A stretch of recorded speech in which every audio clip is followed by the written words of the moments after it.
então a gente tem aqui uma questão de física do vestibular da FUVEST, segunda fase, de 2022. Bom, a questão diz que tem duas esferas carregadas com carga Q penduradas aí nessa corda, certo? Que tem um comprimento L. E que essas esferas estão em equilíbrio estático, certo? Se elas têm carga, vai existir uma força elétrica entre elas, né? E além disso, essas esferas elas também têm massa, m. E também vão estar sujeitas à força gravitacional. No item A, ele pede para fazer o diagrama de corpo livre da esfera 1, indicando todas as forças que atuam sobre ela. Então a esfera 1, vou fazer um desenho aqui. Tá aqui, né? Ela tem carga Q e massa m. Enfim. Carga Q e massa m. E ela está em equilíbrio estático. Então, a soma das forças tem que ser zero, né? A força resultante sobre ela tem que ser igual a zero, né? Porque isso é a condição de equilíbrio estático. Vou anotar aqui, força resultante igual a zero. Equilíbrio estático. E bom, e quais são as forças que atuam nessa esfera? Se ela tem carga Q e ela está próxima de uma outra carga Q, vai ter sobre ela uma força elétrica. Como ele diz que as cargas são iguais, vai ter uma força de repulsão, né? Porque cargas de sinais iguais fazem uma força de repulsão. Então vai ter uma força de repulsão nesse sentido, força elétrica. Vai ter a força peso, devido à massa. E vai ter a tração da corda, né? Que ela está pendurada. Tração T. Né? E essa corda, como está na figura, ela faz um ângulo de 45 graus com a vertical. Bom, esse então é o diagrama que ele queria no item A, diagrama de forças vetoriais sobre a esfera 1. Bom, agora no item B, ele fala para a gente determinar a razão Q ao quadrado dividido por m, em termos do comprimento L da corda, né, dos fios, da aceleração da gravidade G e da constante eletrostática no vácuo, que é K. Bom, a gente tem uma forma bem legal da gente visualizar esse problema. Se a gente olhar pelo desenho, vou até ampliar aqui no desenho.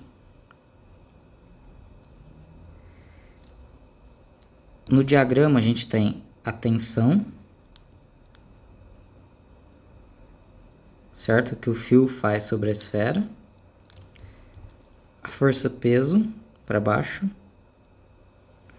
e a força elétrica que aponta aqui no sentido da esquerda.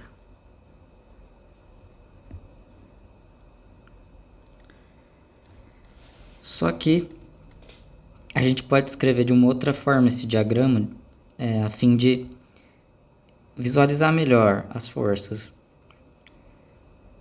Por exemplo, eu posso decompor a tração em outras duas forças. Se eu assumir um plano cartesiano orientado dessa seguinte maneira, tal que a vertical é y, horizontal é x,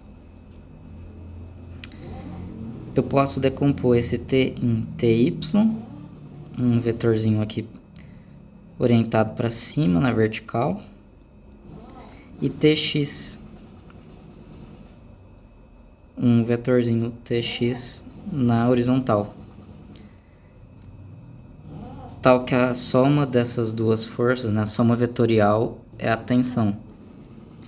E bom, como o ângulo entre o fio e a vertical é 45 graus, se aqui é 45, aqui esse ângulo também vai ser 45 graus. E como esse ângulo é 45, aqui é dentro do triângulo com os vetores da tração, aqui é 90 graus. Então, aqui também tem que ser 45 graus, certo? Que a soma dos ângulos do triângulo, soma dos ângulos internos de um triângulo é 180. Então, 45 mais 45, 90, com mais 90, 180. Então, eu vou repassar aqui. A gente tem o seguinte triângulo de forças, né? A gente tem a tração, que a gente decompôs em Tx e Ty.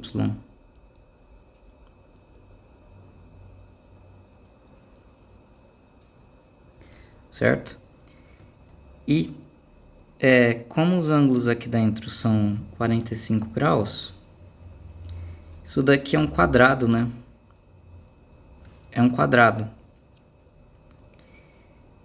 Se isso é um quadrado, o Ty e o Tx tem que ser iguais, certo? Porque o quadrado tem lados iguais.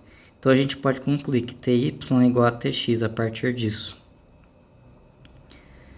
E, olhando de novo para o diagrama, por exemplo, a gente tem aqui a esfera, e eu fiz um diagrama agora tal que eu decompus a tensão. Opa, pera aí.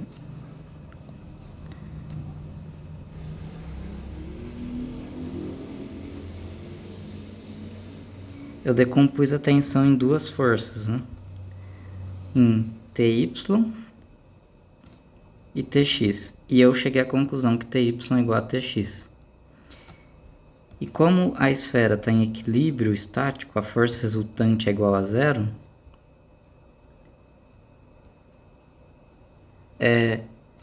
Ty tem que anular a força peso no eixo vertical e a força elétrica tem que anular a força Tx na horizontal. Então elas vão todas se anular.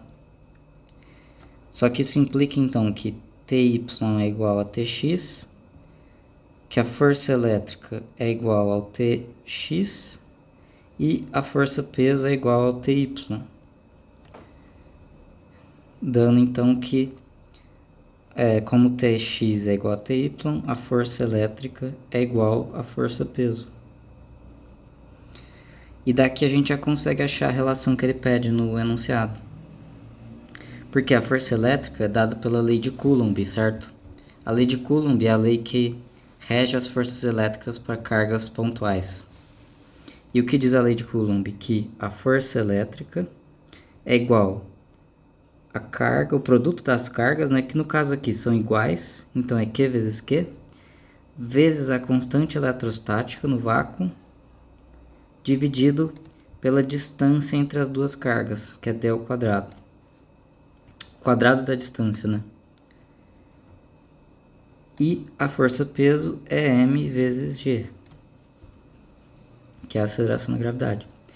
Só que ele pede para a gente encontrar a relação Q ao quadrado dividido por m em função do comprimento do fio, da aceleração da gravidade e da constante eletrostática. Então a gente pode olhar de novo para o desenho, por exemplo aqui. Eu vou apagar esses rabiscos. Bom, se a gente olhar para o desenho, aqui a gente tem a distância d, né, entre as duas cargas. Só que aqui nos fios a gente tem o comprimento L. E esse ângulo é 45 e esse ângulo também é 45. Somando os dois, a gente tem que aqui é um ângulo reto. E isso aqui é um triângulo isósceles. Se esse ângulo é 90, os ângulos da base de um triângulo isósceles são iguais. Então isso é alfa e isso é alfa. 90 mais 2α tem que ser igual a 180, porque é a soma dos ângulos internos de um triângulo. Isso implica que α é igual a 180 menos 90, que é 90. 90 dividido por 2 é 45. Então, esses ângulos aqui são de 45 graus também. Então, a gente tem, de fato, aqui a metade de um quadrado, né? Se eu fizesse a extensão do desenho, ó, por exemplo, assim, isso aqui é um quadrado, né? E esses que eu vou rabiscar em laranja são os lados do quadrado, né? São todos iguais. Todos têm comprimento L. Com isso a gente consegue escrever a distância dentre as cargas em função de L. Porque a diagonal de um quadrado é o lado vezes a raiz de 2. No caso, o lado vale L. Então, a diagonal, que é a distância D entre as duas cargas, é L raiz de 2. Então, a gente substitui esse valor aqui na nossa relação.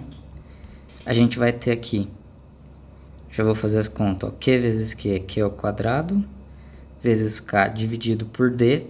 O D a gente viu que é L vezes raiz de 2 ao quadrado, que é igual a mg.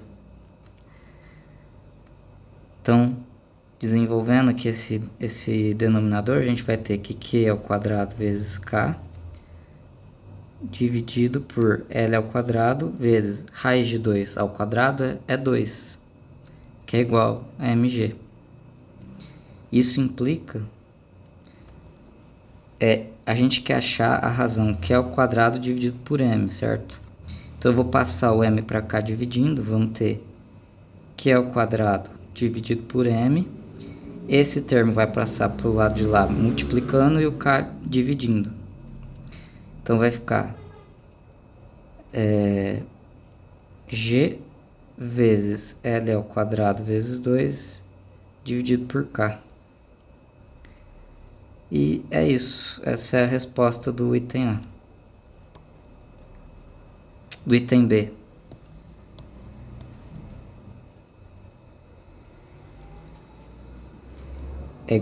Q ao quadrado dividido por m é igual a aceleração da gravidade vezes L ao quadrado, que é o comprimento do fio, vezes 2 dividido por k, que é a constante eletrostática.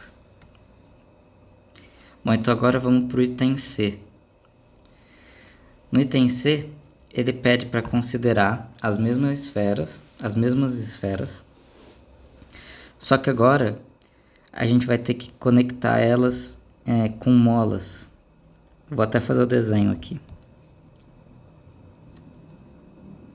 É uma mola de constante elástica igual a 500 Nm por metro. Então a gente vai ter a seguinte situação. Uma mola aqui que conecta as duas esferas, certo? Elas estão sobre um solo sem atrito e isolante, né?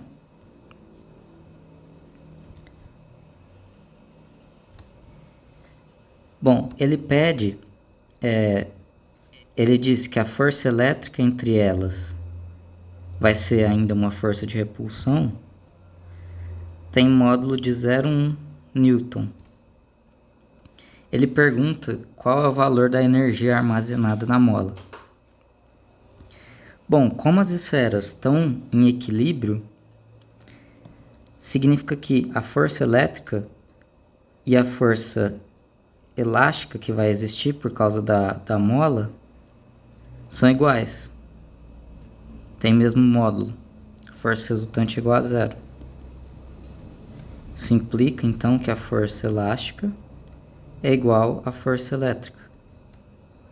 Só que a força elétrica, ele falou pra gente que é 0,1 Newton. Então, 0,1 Newton. E a força elástica é a lei de Hooke, né? Que é K, constante elástica da mola, vezes X, o tanto que a mola comprime ou estica. Então, K vezes X igual a 0,1. Só que o K, ele também deu pra gente, que é de 50 Newton por metro. Então, 50 vezes X é igual a 0,1. Isso implica então que x é 0,1 dividido por 50, isso daqui dá 0,002 metros, porque a constante eletrostática está dada em Newton por metro. Beleza. Ele pergunta, né, essa não é a resposta, né, ele pergunta qual que é a energia armazenada na mola. Bom, aí você tem que lembrar que a energia potencial elástica é igual a kx² sobre 2, né? Que é uma fórmula análoga à energia cinética, que é massa vezes velocidade ao quadrado sobre 2, né? Tinha que lembrar dessa equação para calcular a energia potencial elástica. E a energia, então, potencial elástica é a constante da mola, que é 50, vezes x, que a gente achou que é 0,002, dividido por 2. E fazendo essa conta, isso aqui dá 10 a menos 4 joule. Porque, ó, 0,002, né? Isso, aqui tá o quadrado, né? Esqueci de colocar. É igual a 2 vezes 10 a menos 3. E 2 vezes 10 a menos 3 ao quadrado é igual a 4 vezes 10 a menos 6. 50 vezes 4 vezes 10 a menos 6 dividido por 2. Isso dá aqui, vou cortar o 4 com 2. 2 vezes 50 é igual a 100, então 100 vezes 10 a menos 6, isso é igual a 10 a menos 4, certo? E essa então é a resposta do item C.